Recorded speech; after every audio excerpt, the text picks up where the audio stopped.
Hi guys, welcome to TechTeam channel. Hope you're doing well. In this video I'm gonna be showing you how you can send HTML code in a mail. So open your browser first, then go to Gmail,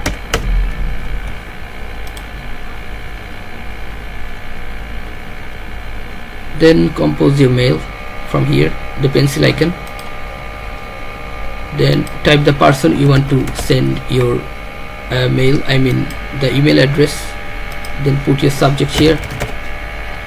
Then what you're gonna do is open your HTML code where you have saved it. Like I have saved my HTML code here.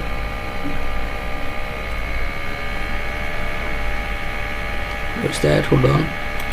Alright, you can see here, right, my HTML code, this one. Just double click and you can see here I have saved my HTML code in a notepad. So what I'm gonna do is I will copy all of this here to header to footer, copy,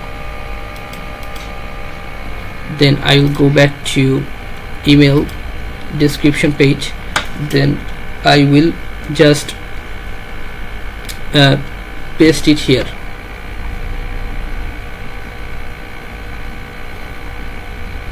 I will just paste it here, then it will be pasted and as functionally like this, so it can be used directly copying and pasting by here. And if you click on the send button, your code has been sent to that specific Gmail address. Okay guys, so this is how you can send HTML code in Gmail. So guys, if you find this video helpful, then please give a thumbs up and don't forget to subscribe the channel. Thank you so much for watching the video.